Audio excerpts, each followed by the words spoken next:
welcome to the American Horror Story after show here on theStreamtv. I'm Ashley Mova, and this is the show where me and my fellow Freakaleaks run down everything Season 4, Episode 3. Over here.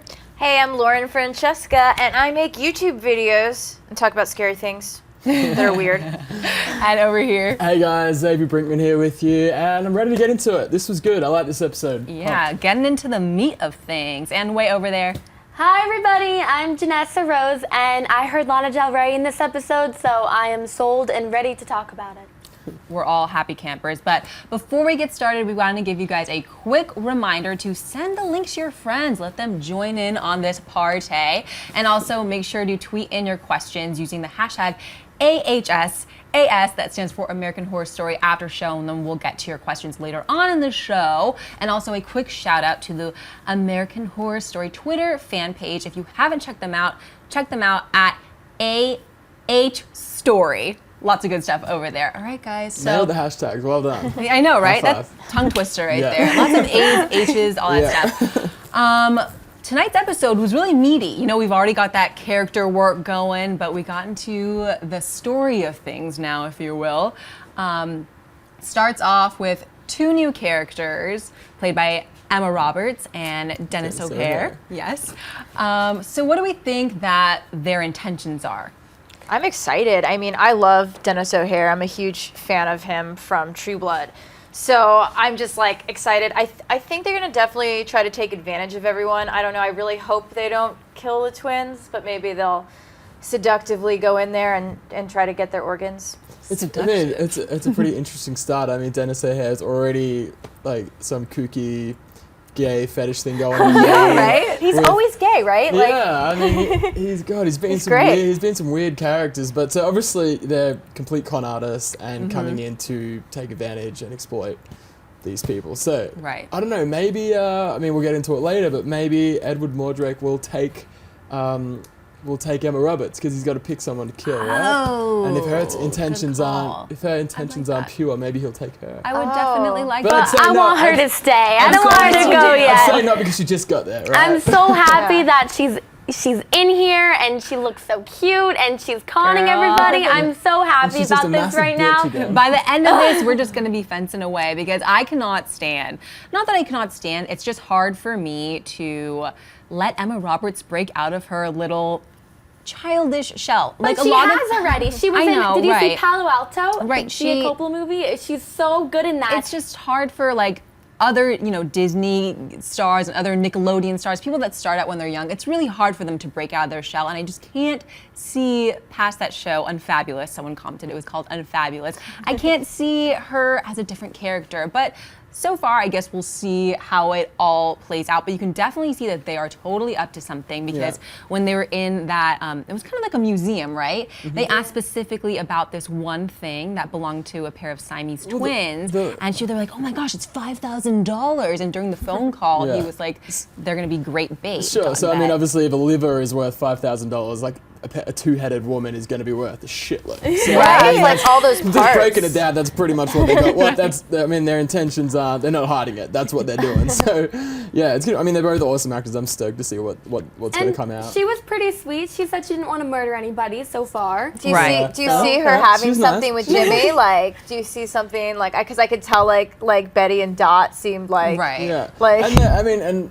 Janessa was saying earlier, I mean, to point out that Evan Peters and Emma Roberts are engaged in real life. Woo! Yes, I love it. I really hope that they get together on this show. I love it. I'm so happy about it. She's finally, like, Emma Roberts comes on and then we see the real Janessa. Yes. Oh my gosh, yeah, but very, very cute that they're together on this show. I don't really see them putting them, I didn't really see a connection. Maybe I can see her completely manipulating him, though. Right. Like, I can see her using him, like that, him falling for her, and then her using him as like a chess piece to kill the twins. Right? I think I don't know. For her. Yeah, because when the cop was there, like I felt that she kind of was. I don't know. I felt like there was something like she was trying to take care of him. Or like they just can't tame the real feelings. They can't even tame it for the cameras. They just have so much going on. Yeah, I guess we'll see how that all. Right. I guess we'll see how that all comes out. But what about that scene when she was reading Elsa's fortune.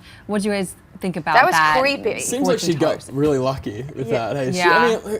I know she said a couple of names. I don't know if you guys caught it, but so she at the show, the very first scene, she looked around the room and saw like a sheet of music and some notes. She saw a photograph with some names on it. Were they the names that she was talking about? That's what I'm thinking. Because how else would she know unless they did research before?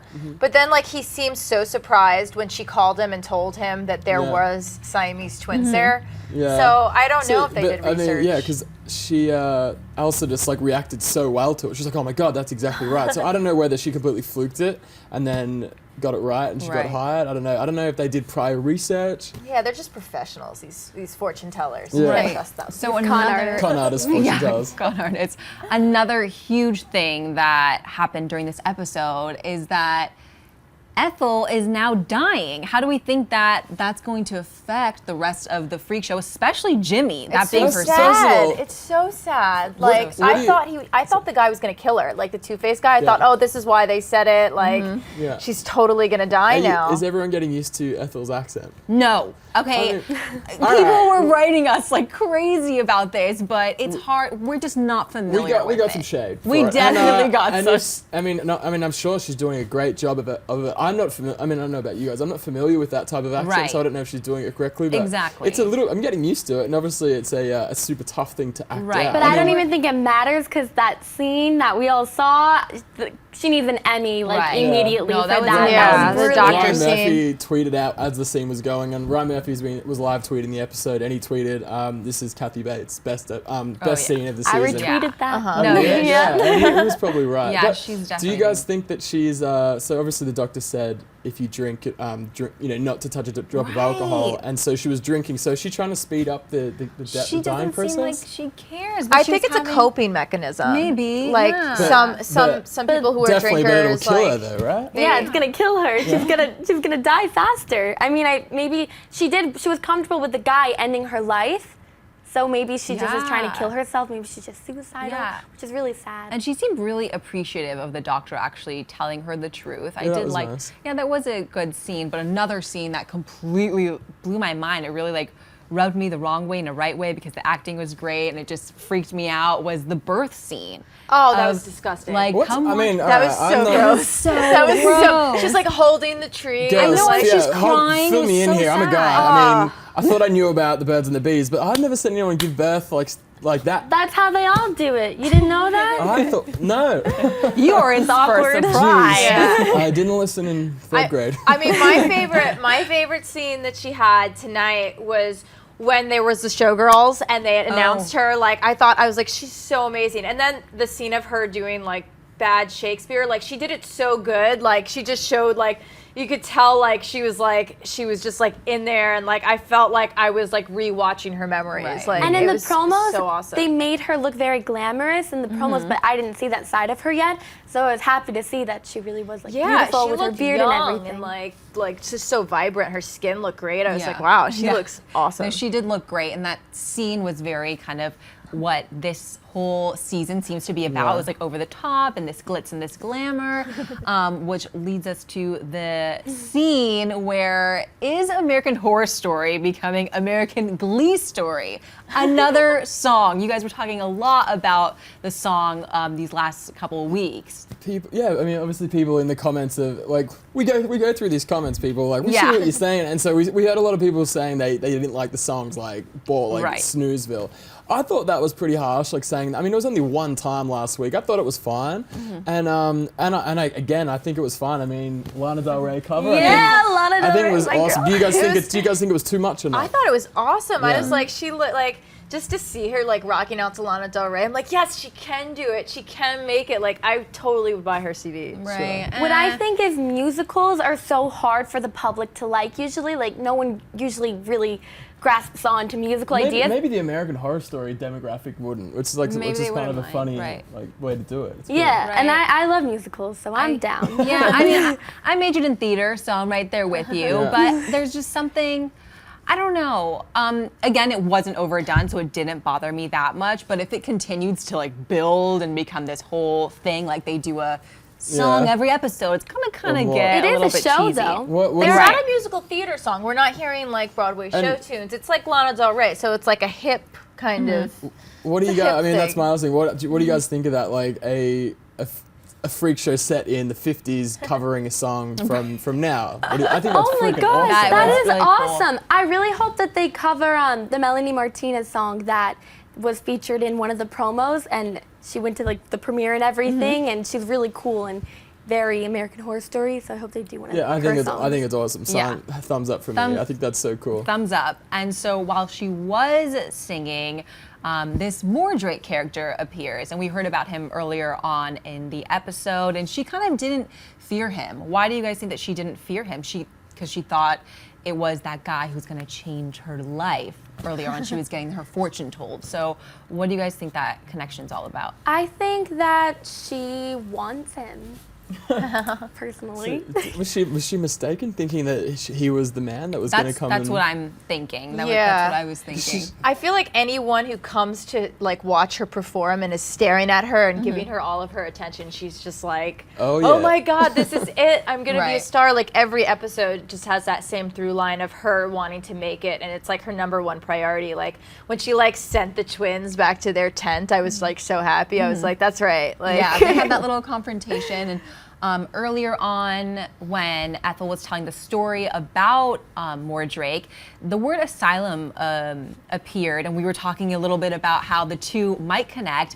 And one of you guys tweeted us, not tweeted us, on YouTube had commented this awesome theory that I just want to read a little bit. We love hearing your theories, so definitely send them each week because we read them and we love to hear what you guys have to say. A theory from Ryan Nicoletti, he wrote, I really want to see more of Pepper, and I want to see her transition to the asylum. That would be awesome if the season ended with Pepper in the asylum as Jessica Lange walks into a room as a nun and says, welcome to Briarcliff. That would be amazing. Ooh. Yes, it would. It would be brilliant.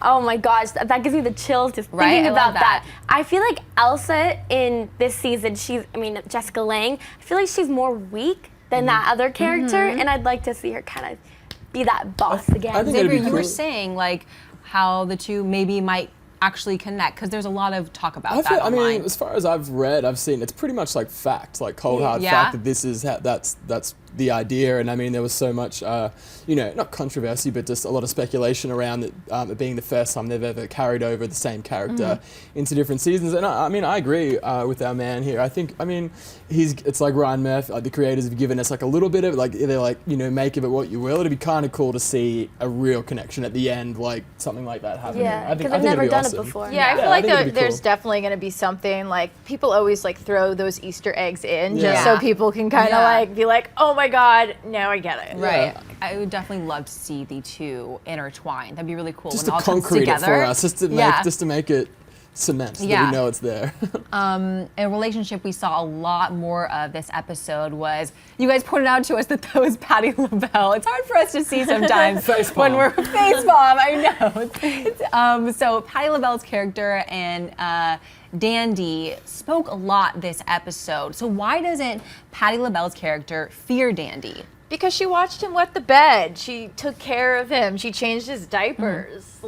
She knows how he is and how much of a child he is. So she's like, I'm not scared of you. Even how like she was just like, you're not gonna kill me, like in his face. But like, I don't know. I was kind of scared. I was closing my eyes during that. I was just like, oh my God. You were like, oh my God. Even if I had watched the kid grow up, like that dude with a clown mask holding a knife. Oh yeah. She's ballsy, man. Yeah, she definitely is. I found that clown mask so much scarier than Twisty. You kept saying he's so scary than Twisty. Yeah. That's a good one. Tell us, everyone, what you think. Do you find Twisty more scary or Dandy? Because them two dressed up is like a scary, scary combo. When he was in that trailer, like, do you think, what's going to happen with the clown now? Well, obviously the two of them now are working together because Twisty saw him towards the end of the episode and drops off that little girl's brother. Yeah. And he's like, oh, more fun people to play with. And Twisty seemed like, oh yeah, he's in my rape van. Yeah. He's just hanging out here and this is regular. Yeah. I don't think it's not like they've even it doesn't seem like they've even verbalized it. It's like Danny just rocks up and Twisty's just like, whatever. Yeah, they just kill have something. Is he like happy? Is he like excited to see him there? Well, like, I going couldn't off decide. the zero emotion on Twisty's face. I want to see Dora find them and like save the day. That could be Dora? awesome. That's some. The maid. Oh, yeah, okay, Patti that's her name. So, and that's also something. Good point. That's also something that Ryan Murphy tweeted. What was it? Will Patti LaBelle be the one to stop Dandy or to kill Dandy? Yeah, that's. So that could be cool. I And think Dora, you Yeah. know, Dora the Explorer. That's what you know, it kind of works. Well, I mean, if you get that there, of course. Yeah, no, but she definitely does not fear him. And to have the balls to be like, I don't fear you. And I wonder why is Dandy too scared to kill her? Like, why didn't he just kill her? I feel like she knows something. Like, still, I feel like she knows something. She said something about finding these cats behind the house. She keeps talking about these cats. I want to know the story behind these cats. Yeah. But then wouldn't he kill her or? I mean, that's it. Like, maybe obviously Yeah. she has some power over him. I or there's feel something. like he is, you know how I think Twisty is kind of vulnerable even though he is a killer? I feel like he's like a crazy person, but he's not a killer. I feel like they kind of have what the other doesn't, and I think that... Maybe Danny doesn't have the balls to kill a real person. No. Maybe. Even though he was strapping a knife to a stick and Yeah, about and he to was kill like some people through poking people. Oh, what a Those beautiful... kids are going to be, if they get out alive, are going to be the most messed up kids. Right. out Lots of there. therapy. Lots of therapy ahead Many of them. years of therapy for them. Well, before we get into your questions, we're going to take a quick break, and I want to just remind you guys to tweet us using the hashtag AHSAS, and we will be right back after this short break.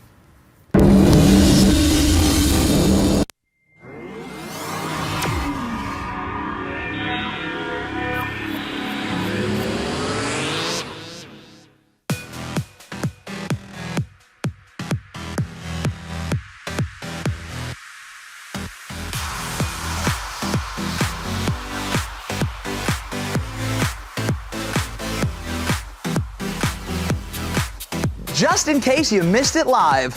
In case you missed it live. In case you missed it live. In case you missed it live. In case you missed it live, I'm not fake, I'm so real, okay? Hey, who's excited? She's a little superhero slut because she's so. I just pissed everybody off. She's like such a glamazon. Join the writing team because you are hot.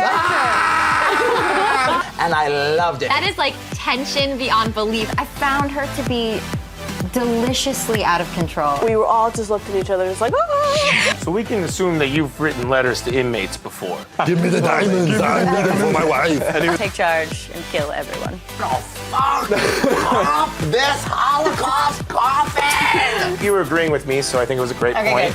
You know, you can't count anything out. Yes, yes. Yes. Oh my God. What's your shoe size? My size. Well, that was pretty awesome. Oh my God. Very cool. Totally.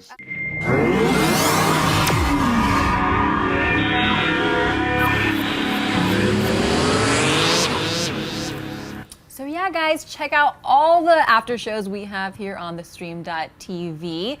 We're going to get into some shout outs now of you guys watching us live. Thanks so much for tuning in, guys. What's up to Jorge Raimundo Sosa and Forever Johnny Boy, our guy Forever Johnny Boy. What's up? Love you. Love you, Johnny. Hey. Okay, getting into some fan questions. Raimundo Jorge writes, what do you think about the relationship between Dandy and his mother? Don't you think Finn is making an amazing job with his character? Oh, yeah. Yes, I love Dandy. He's one of my favorite characters. And the mother too. Like I feel like I'm scared for this, but I feel like something bad's gonna happen. Like like she's gonna be his first victim, or what do you think? Oh my gosh, I would love that. Not love that because I love her on the show, obviously, but I love seeing their relationship. She just babies him and creates this like little monster in the end. Really, I love their relationship. I find it funny, just totally off topic, but Frances Conroy, his mother, switching, they swap her accent. She has an English accent. I find it throughout the seasons, like certain characters, they swap from American to English accents, like in different seasons. Like, I don't know if anyone else has noticed that. Like, why would they think to give Frances Conroy an English accent? Yeah. You know, Yeah, even that's though, true. I don't know, it's just like a funny little thing that I've noticed throughout the seasons. Like, they'll just like, They want to certain drive us characters crazy. will have an English accent. Poster boy for accents over here. Yeah, I mean, it's just something funny I noticed. Yeah, I just no, thought so I'd true. ask, but yeah, definitely a bizarre relationship going on there. Like, it's pretty weird. And she's obviously creating the monster here. I mean, just by the way that she's treated, but I mean, everyone knows that. That's how, that's how it always works, we see that in daily life every day. Yeah, for sure. Do you think he plays like Howdy Doody Dandy or whatever every Halloween? Like, that's why, because of his name? Like, I don't know. I don't even know what Howdy Doody is. I don't even know. I think I've heard of the name Howdy Doody, but I'm not really sure I think what it's an Howdy old Doody TV is. show in the 50s. Like, it's Howdy Doody time. Like, I don't know. Oh, okay. Nice, you're right with it. Hey, let us know, guys. Another quote from Ryan Murphy I read this week was him saying that that Dandy is like a reflection on modern culture. That is a really great and it's point. deep. And I tweeted it. Oh wow, that's amazing. I tweeted it, but I still haven't really explain it. I don't understand. I still haven't really worked it out in my head yet. No, it makes total sense. Like, we're kind of, I don't want to say we're all babied, but we have all this technology and all these things at our fingertips. We're kind of spoiled a little bit. Yeah, well, he was talking about how Dandy's like instantly bored with everything and like wants something new, and even though he has everything, he feels like an outcast and that type of thing. So I haven't quite got my head around this. I didn't come prepared. I'm sorry, guys, but like I just throwing it out there to see. No, that definitely makes sense. He didn't really explain it that much. What about what do you think about their relationship, Dandy and his mom? I just feel like he's a brat. I feel like that's all. He's not a reflection on shit. He's just a little bit I don't brat. see him like killing his. I mean, I don't see him killing his mom. I mean, it'd be cool, but I feel like he's not gonna kill somebody, and if he does, it's gonna be hard for him. I feel like he's just like a little baby boy. Like he's a baby man or whatever. A man baby. A man baby. A baby man baby. Yeah. So we'll leave that as the relationship is messed up. Right. And we'll take it next week. Very, very true. All right. Now that that's messed up, we're moving on to fan question 2. Fan for me writes, "Thank God Meep died. He was annoying AF. How do you think this will affect Jimmy and the others?" I liked Meep. Yeah, he was so cute. Why would you want Meep to die? Okay, who is this man? I saw someone in the comment section say how I don't remember your YouTube name, but someone wrote, "How can you think someone that eats live animals is cute?" Which I totally get where you're coming from because he did bite the thing they off were the throwing chicken heads into the coffin. The grave, right? That's what they were throwing in? Because that's what he did in the freak show. That he used to for bite. sure. I mean, a little bit weird. Yeah. Well, we all have our perks. No, but he was so cute. And just these little noises that he made, it made my heart melt. I felt for him. That prison scene, that was the scariest. I can't believe they actually killed him. That was so scary. But I think that to answer the question, I think that Jimmy is definitely going to take it to heart. Like, take it to heart pretty hard that it's his fault that Meep was killed. Yeah, it almost seems like it. Like I mean, he already seems pretty beat up about it. Yeah, sure. Okay, and moving on to a live question from a live viewer. Hey, Elsa 1815 says, "Who's your favorite character and why?" Ooh, oh my gosh, that's a lot to think about. One of you guys want to take it away? Go for it. Dora. Okay, because she's like cool. She's like, kill me. Yeah. Who says kill me to somebody with a knife? I think that's so cool. I feel like if I wanted to pick a character that I'd be her. Yeah. I'd be the maid. She's Goals. pretty cool. She's definitely got I'm balls. still thinking. I mean, I love Elsa. I'm still from the first episode of her being like taking the nurse's outfit to her weaker character. Like, I feel like she's just gotten weaker. Like, when we first saw her, she was just so strong and powerful, and now it's more like she's kind of a victim, and she just does it. She just has so many layers, and like the humanity aspect of her character is just so it's so layered. I want to be her. Yeah. Which head would you guys be? I was gonna say mine would be Sarah Paulson because he's kind of like a 2-for-1, right? Yeah, you can't do that. But which one are you more? Are you the nice one or the like? I'm definitely more of the nice one. I'm definitely more of a Bet. I think that's the nice one. Yeah. But I'd like to be more of a Dot because aggressive people, get things in life, and hopefully she doesn't end up dead. Now that I've said She's that. kind of crazy though. Yeah, like no, she she's like definitely having dreams like that. Yeah, like, she definitely seems crazy. She's definitely. I mean, purely because of what it's 2 characters playing one, but it's so interesting to watch. And talking about the dream for a second, I think it's so crazy that Bet hasn't killed Dot yet because she has that knife under her pillow, and the sister's saying, "I want us to get separated. More likely that I'm gonna live." So I think it says a lot about out bet that she hasn't killed her yet. It's so interesting that if they got the surgery, only one of them could live. It's like a wishbone. Like, who's gonna win? Yeah, but she was also saying like, well, I would miss you. Like, it was really sad because she was just like, wouldn't you miss me if I was gone? And the other girl was just like, no. Like, I feel like she hasn't killed her because it's like she's probably thought it through. I mean, like, what am I going to do with a dead chick on my head? I wonder if he does end up killing her, though. That would be interesting. Anyways, we're going to go to some other shout-outs. What's up to Cobra Chick 1? Hey, Cobra Chick 1. Ginger's Fund. Hey guys. And Dot 1541. Thank you guys so much for watching. That is all the time we have for tonight, guys. It was a great episode. Again, I want to give you guys a quick reminder to tweet us all week. We love to hear what you guys have to say using the hashtag AHSAS for American Horror Story After Show. And make sure to subscribe to theStream.tv's YouTube channel. Like the video, thumbs up, comment, and all that good stuff. And we will see you guys next week. Guys, want to say bye? Cool. Bye.